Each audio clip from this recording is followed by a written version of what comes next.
It's you. Look, it's Brian. It's Pastor Brian. Good evening, And it's sir. Joe. Hi, Joe. How are you? Good. And where are we? Is this what is this? Is this the After Service podcast? This is the After Service podcast. This is so exciting. Is this sarcasm? I don't know. Here's the thing: is the other day I heard somebody talking about, like, at church, about sarcasm and kind of the nature of sarcasm and how it's kind of a something that we learn, not necessarily something we're proud of. Yeah. Not the subject of our or the topic of the week, but well, I tell you what, I think sarcasm is certainly not a love language. No. Yeah. But you can have a dry sense of humor, I think. And I feel like sarcasm, when it's directed at yourself, is not as bad as when it's directed at someone else. Yeah. I don't know if I told you this. I probably did, but there was something my dad shared with me. It was very convicting to him, where he used some pretty biting sarcasm that was directed towards me when I was like 4 or 5 years old. And he was kind of dismissive of why I was upset that he used it. And I said, "But Daddy, it hurts so much." Oh. And he was like, "Okay, I need to do better." And not to get heavy right out of the gate, but I think sarcasm is something that's taught to us. It feels like it's humor. But we had a thing actually in soccer this week on Monday night where we kind of had to sit the boys down and say, "We know you think you're just kind of poking fun in a lighthearted way, but you have to understand that it could be received in a way that's really hurtful. And that's not what we're about. We're a team. We work together, even if you don't like each other a ton, but we're here for a purpose, and Right. it's a shared purpose. So let's see if we can do better." And not to make a forced transition, but I think that's kind of a lot of, like C.S. Lewis talking about mere Christianity and stuff, is that we can get all wrapped up in these little things that are really hurting each other, but 90% of what we're talking about, we're on the same page. And that's exactly right into the topic of the day. Now, we can talk about some more stuff, or we can jump into that, but that's exactly what I was thinking about with the topic today. All right. Well, any more small talk? Let's see.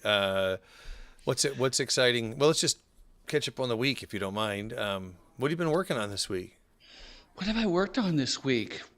I'm kind of getting ready for winter. There's some projects I have to finish. I have to, put away all the garden stuff, and, I have a gutter I need to work on, and I don't know, just little things like that. Other than that, I hate to say it, but I kind of only took a day off, kind of a half day off, because there's some big stuff happening in the church with a septic tank, and then we had our water pump go out here at the church, and so I've kind of not done a lot of day off this week, which is not good. I can relate to that. I think about that sometimes too, where Saturday is kind of my day off, but because it's my only day off, it means that everything that needs to get done that's not work related has to get done on that day, and and you kind of come away going, I don't feel super rested.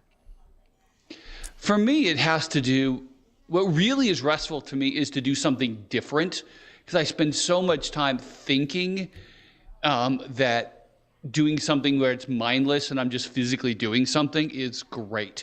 I got no problems with that. In fact, that's rejuvenating, So sometimes me doing physical labor, even though it's a day off, is even if it's stuff for the church, can be really actually relaxing.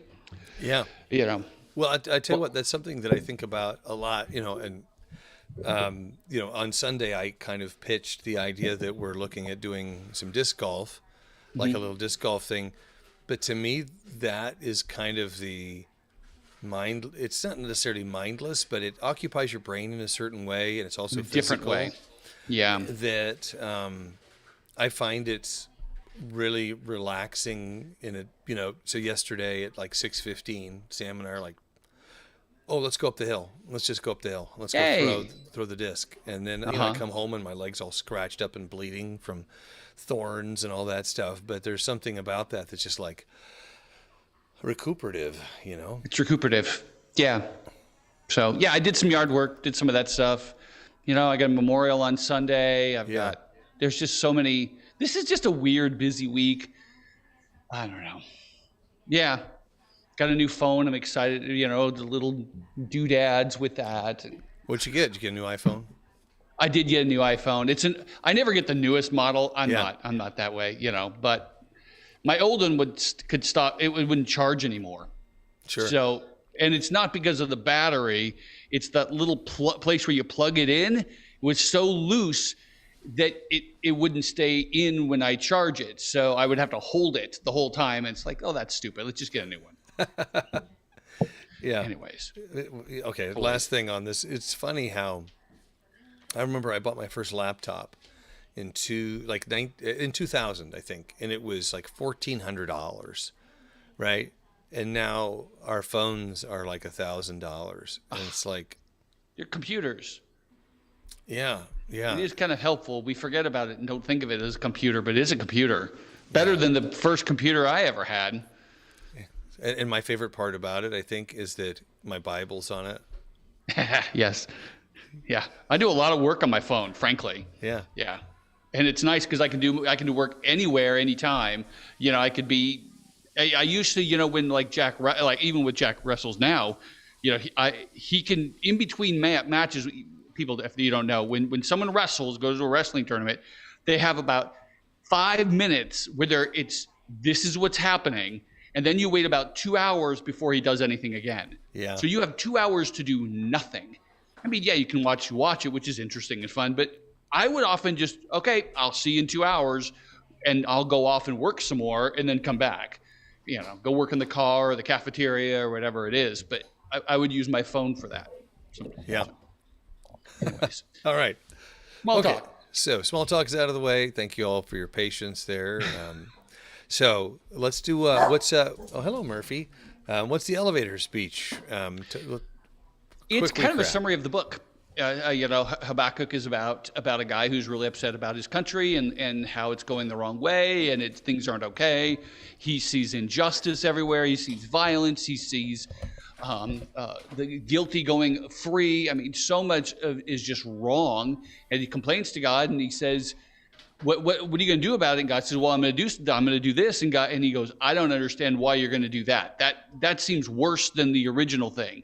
When are you going to deal with all the evil in the world?" And so God gives him a vision. And in chapter 3, we hear a prayer of his in which he kind of describes the vision. And it's essentially the return of Jesus. And so the answer to believing people who are really upset about sin in the world is the return of Jesus, is keeping that clear vision in front of you that there's coming a day which Jesus will fix it all. Meanwhile, live rightly. It's a great bridge from what we were talking about last week, that we have perhaps a tendency to get wrapped up in the idea that it's upon us as individuals to bring about the kingdom, and not trusting that the Holy Spirit has got this stuff handled. That I used to think about this, and I still think about this actually, frankly, about evangelical stuff. Like, how am I, excuse the term, recruiting, right? How am I sharing the kingdom? And worrying that if I don't word things in a very specific way, I'm going to offend people. This was something I thought a lot about with my dad because of the hurt that he experienced. Is like, how do I share this? I felt a big burden. Like, if this is important enough to me, then what am I doing to reach him? Right. And there's a certain freedom in recognizing that you don't have to do everything perfectly. Your intentions can be good. You can do the best that you can, assuming your intentions are correct. And then you got to let go and assume that Yeah. the Spirit, that Jesus, like all these promises, all this hope that we have, which is legitimate, is real. Yeah. And if we believe that, then we can let go of our own control of those things, Right. and I fall face down. It's like, okay, if I am here and I prostrate myself to you, then I can't hold on to anything because my hands, I'm Because you're focused on Jesus and your hands are lifted up to him, and you're just, that's the center of, Yeah. of what you're thinking of.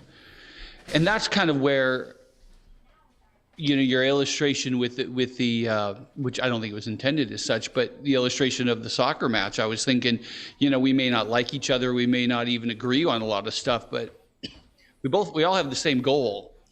So let's come together around the same goal. In soccer, we're winning the game and doing the best we can and being good people, good sportsmen along the way.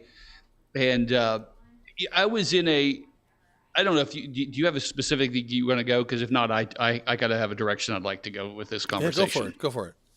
I had a pastors meeting today with the local pastors, and we started talking about how Christians are to interact with our culture today. And I was sitting across from a pastor who, quite frankly, and I even said this to him, he's like, look, I won't say his name, but he's like, we clearly, you and I are quite likely, and he smiled and nodded, on different directions politically. I probably lean one way, you lean the other. And he goes, yeah, and then I said, but we can all agree that we want people to love Jesus, and we can come together and we can work together towards that goal. And he goes, yeah. And that's kind of where I wanted to go with this, is that it's a little bit of the conversation I've been thinking about for the last couple of weeks. And I'm hoping to have a little bit of it with you now, is the question of how do we divide, how do we split the middle in a culture right now where it's so politically divided that both sides hate each other. I mean, they think they're both ruining the country and are a threat to democracy and blah blah blah, and it's just getting so angry out there and so frustrating, and people are and we can't take a side. I feel like as we have Christians, we need to just keep the image of the return of Jesus as the most important thing we need to call people to. And I mean, we can talk about the manner. I think there's a manner that we need to go about it too. But that's kind of what I was thinking about with the sermon, is like, it's not that these issues aren't important. The concerns for people who are political left and the concerns of the people who are on the political right. I'm not saying they're not important, but there's bigger importance. It's where you're going to be in eternity. Yeah. So, and I feel like that could be a unifying cry for the church. So Yeah. Let's start with that. I mean, but like I said, there's also a manner in which we need to go about that could frankly annoy both sides. Well, there's two things that I think of when you say that. The first is tug of war, right? That a tug of war requires really that both sides are pulling as hard as they can. Yeah. And to let up means losing. To let up in any way means losing. Yeah. And that's, I think, why we have a lot of this polarization. And so we have to give up on the idea that this relates to a tug of war. It's not a tug of war, right? Because we already know what the truth is. So we've already got that handled. We can't lose.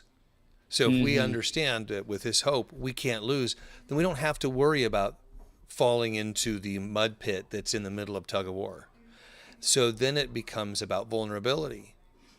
And that's, I think, when I did that worship Sunday a couple of months ago, it was about how do we let our guard down in a way that allows us to be vulnerable and say, hey, if you need to step on me a few times just to feel good about yourself, go ahead and do that. But ultimately, I know that Christ loves me, that Christ died for my sins, and I love you in spite of the fact that you want me to drop into a mud pit.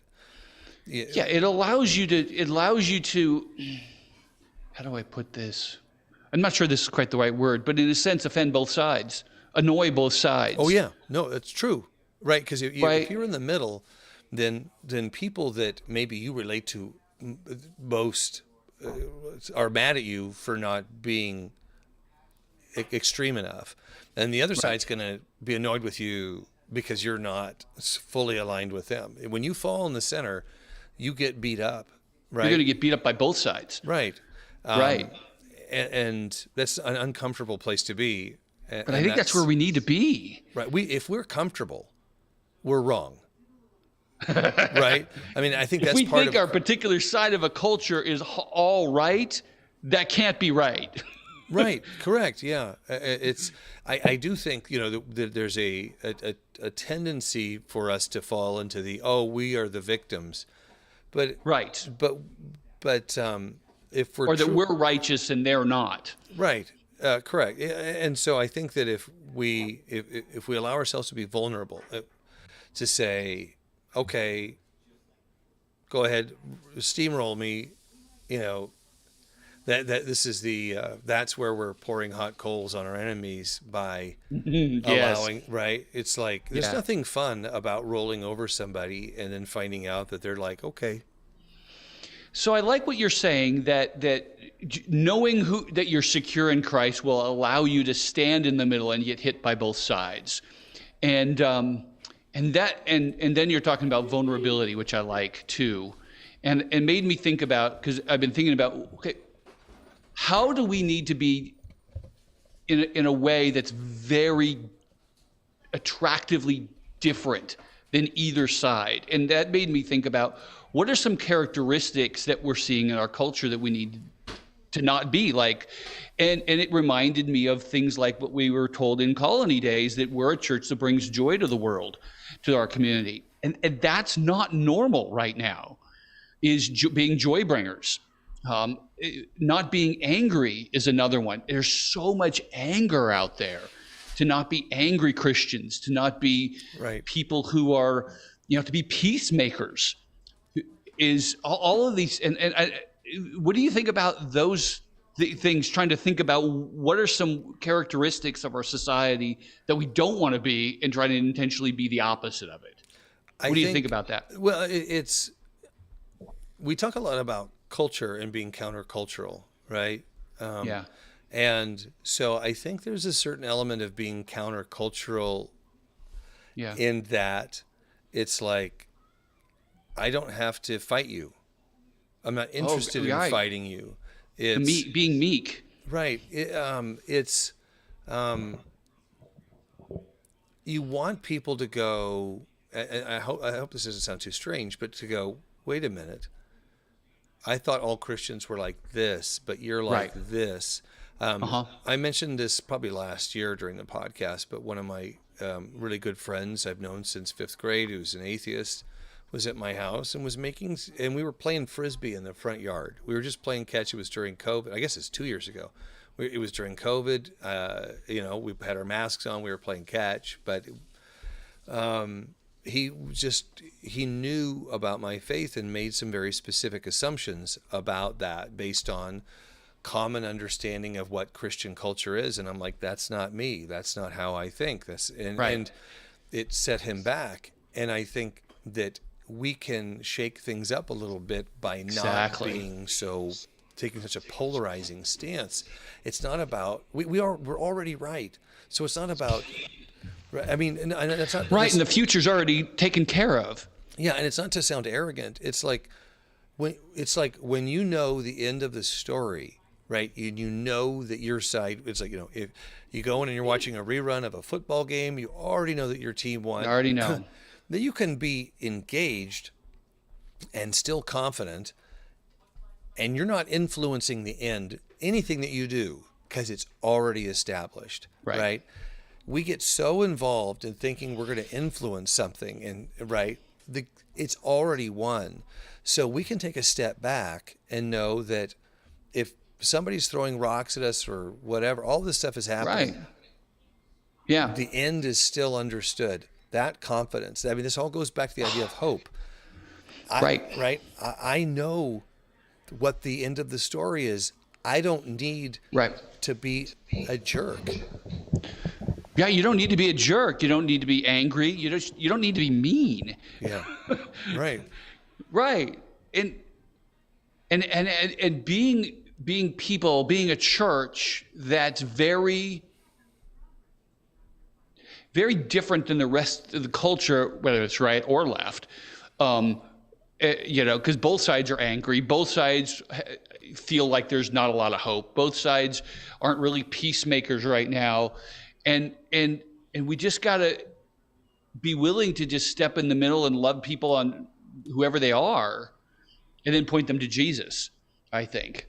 Because we know where the end of the story is, as you're saying. So it's not like these issues don't matter. They do matter. Whether it's the stuff the right's concerned with or the left's concerned about or whatever it is, these things aren't unimportant, but in the end, people are going to stand before Jesus. And so whether America stands or falls in the light of eternity is irrelevant. And so, I don't know. Well, think about how you and I felt when our dads died. Yeah. Where all of a sudden, it's like nothing else matters. Right. Nothing matters. Right. All the stuff we get all fixated and focused on in the grand scheme of things means so Get so worked little, up over. Right. If Right. this person that we loved immensely, I think a lot about your conversation with your dad where, you were talking to him about his relationship with Christ, and he's like, well, he's had to look past a few things, but that at the end of the day, as when you love somebody, knowing that they have that relationship, acknowledge their sin, there's such a beautiful relief to that. And it's so much more a blessing than, aha, I told you were wrong. Yeah. Right. And I feel like this is such an opportunity for the church right now, with as high as the temperature is, for us to be distinctly different. I think is really helpful, and it means we're going to get we won't call the whole culture, no, but we'll call some, because we're going to tick off the right and the left. Calling out. I mean, I'll call out the right with things like, have you married your faith to nationalism? Is Donald Trump a Messiah figure to you? This isn't okay. Do you? And for that matter, you could say some of these same things for people on the left too. I keep seeing this image. There's pictures of a Christian flag laying next to a Nazi flag in Germany, and it's like, do we really want to marry those two things together? I mean, obviously in 1935, they didn't know that Nazism was going to be as evil as it was. They don't know, but history will tell. And so whenever we join so deeply to a particular political direction, we run the risk of really it being melded together, and it'll probably look bad in the end for Jesus. Yeah, it will be. I have to admit that there's definitely times where I'm like, Jesus, I'm kind of looking forward to when we get to kind of hang, and you go, well, Joe, thanks. Appreciate your efforts. There's a few areas where I think you were off base, and and I think I've heard this a few times where somebody passes and they go, well, they're going to be kind of surprised what they're going to learn. We're all going to find that our very flawed human assumptions, our assumptions based on very limited human perspective, we're going to wake up and go, oh, forgive me, God. I was doing my best. I mean, to me, what I want is I did my best with the limited information and experience that I had. Please forgive me for falling short.